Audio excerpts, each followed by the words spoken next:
কারা।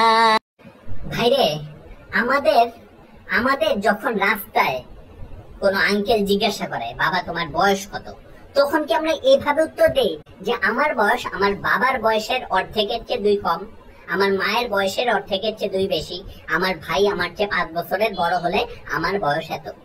আমরা কি এইভাবে উত্তর দেই? না, নরমালি বয়সটা বইলা দেই যে আমার বয়স এত।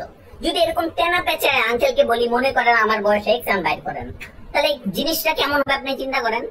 আঙ্কেল ওনে মাইরও দিতে পারে, সবার সামনে রাস্তার মধ্যে মাইরও দিতে পারে, তোরা বয়স জিজ্ঞেসে তেমন বলি কি লিখা। তাহলে আমরা যেহেতু নর্মাল ভাবে ভদ্র ভাবে বয়সটা বলি, হ্যাঁ, এতে তো বয়স ভালো মতো বললে তো পাপ হয় না। তাহলে আমাদের অঙ্কে এরকম শিখানো হয় কেন? গুজা মিল দিয়া অমুক অমুক এমুক করে করে করে অমুকের বয়সের অর্ধেকের চেয়ে দ্বিগুণের চেয়ে 2 কম, হ্যাঁ 2 বেশি, অমুকের বয়স দ্বিগুণ তার চেয়ে। কেন কেন একটা রহিমের বয়স 5, করিমের বয়স 5, দুইজনের বয়সের যোগফল কত? 10।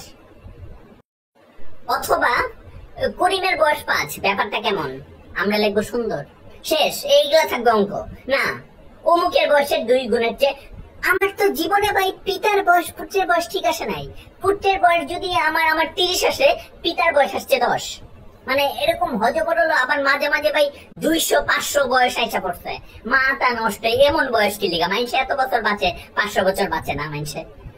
মানে এইগুলা দিয়ে আমাকে মাথার মধ্যে এটা কি আবার এটা কি, এটা বেরেন, এই বেরেন এইগুলা কুলায় না যে অমুকের বয়সের অর্ধেকের চেয়ে এক্স ধরে নিবো, এক্স এর মান বের করো, এই করো সেই করো। এইগুলা এমনি তো বয়স আমরা প্র্যাকটিক্যাল কাজে তো আমরা এরকম ব্যবহার করি না। আর বয়স ভালো মতো বলে পাপ হয় না, গুনাহ হয় না।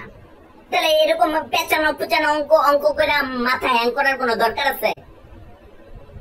আরে অঙ্ক করতেছি, আমি এক্স এর মান হিসাব করে 2 গুণ 3 গুণ করে লাভ আছে।